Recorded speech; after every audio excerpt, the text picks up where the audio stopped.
So Prince Edward was expected to join his family at an award ceremony at St James's Palace in London, but was unexpectedly absent after being struck down with a health issue. But Esther, what are your thoughts around this? Because royal experts say that this really would have been comforting, particularly for King Charles, to have more of his family around him during this hugely challenging time. Yes, and I think what this laid bare is how thin there are in terms of working royals on the ground. There are very few of them.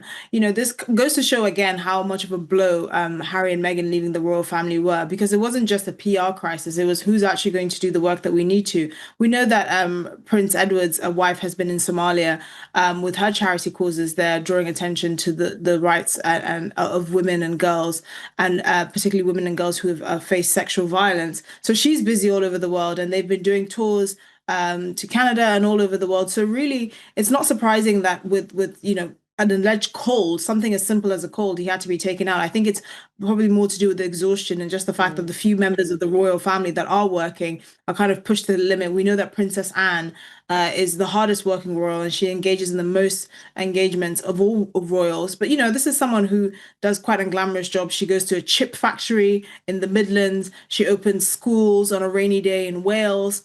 It's not the kind of glamorous work that most people associate with the royal family, but that is the overwhelming majority of what they do. And unfortunately, coupled with the former Prince Andrew's arrest this week, a lot of attention has been diverted from their usual duties to this disgraced former prince who has no judgment and was just basically fulfilling his role in public duties in a way to just line his own pockets, really. Let's talk about the disgraced former prince, Andrew Mountbatten-Windsor. He's now reportedly been banned from horse riding following his arrest. Royal aides fear that the former Duke of York being photographed on horseback would be a bad look while he remains under police investigation. Look, I tend to agree with that. But prior to his arrest, it was common to see Andrew riding around Windsor Estate, but not anymore, Esther. Yes, the former prince is basically in royal prison. I mean, the last step is really to lock him up in the Tower of London. And, to put it bluntly, the public sees the Yorkses, so the former Prince Andrew and Sarah Ferguson, as a pair of sucking leeches that were in any sort of capacity of royal family roles just to basically make money for themselves. And it's not a surprise that Prince Philip, after the former Prince Andrew's divorce from Sarah Ferguson, described her as odd and pointless and banned her from being seen with the royal family on public engagements. And the royal family has basically decided to say to Prince Andrew, well, the former Prince Andrew, without all but banishing him to the Middle East, that you have put this family in such disrepute that you will take everything that we're giving you. You are lucky we're providing you a home. You will collaborate and cooperate and with the police, so much so that you have police basically storm the king's private property in Norfolk to arrest the former Prince Andrew, which he obviously would have known about. You don't just go onto the king's private property without his knowledge.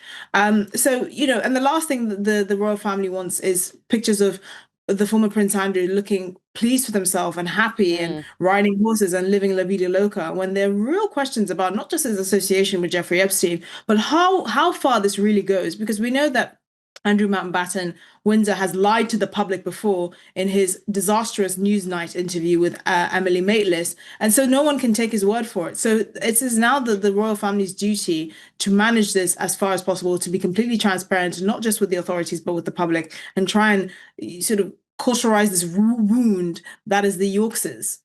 And they absolutely must. I mean, if they want to win back any kind of support or move forward as a modern monarchy, they absolutely need to be transparent and handle this the right way. The Speaker of the UK's House of Commons has revealed that he told police he believed that Peter Mandelson was a possible flight risk ahead of his arrest. So we know that, of course, Peter Mandelson was arrested on suspicion of misconduct in public office, and he's facing accusations himself of leaking information to Jeffrey Epstein. He was released on bail on Tuesday morning after more than 9 hours of questioning. Esther, can you bring us up to speed? What are the details here?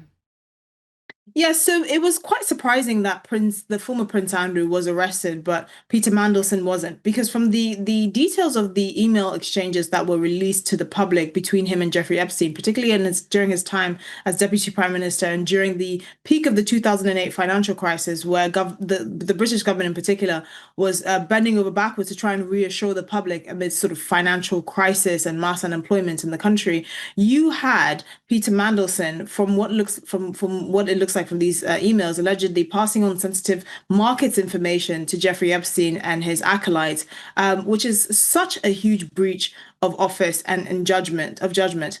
So it was actually expected that he would be arrested before Prince Andrew, because that's far worse, well, from what we can see, than anything that the former Prince Andrew has seen to have been done with or engaged in with Jeffrey Epstein. But they've now just got round to it because he actually agreed to give the police an interview next month. But according to the Speaker of the House of Commons, he felt like after an overheard conversation of some kind or through sort of more private information sources, that he thought Peter Mandelson was a flight risk and that he was going to leave the country. And so he tipped off the police, who then seized Peter Mandelson's passport to make sure that he can't actually leave the country pending investigation. So this whole thing is quite tawdry. I find it quite incredible that Peter Mandelson's only defense is that he doesn't recall anything of this kind. He doesn't recall any sort of inappropriate communications, even though there are actual emails. It's quite incredible, from a lot of these revealed documents, his own husband was on Peter Mandelson's payroll and receiving a stipend of $4,000 a month. I find it incredible that Peter Mandelson doesn't remember any of that. But again, this is a live investigation and the Mm. authorities do their job. It's just to the public, it just looks very, very unsavory.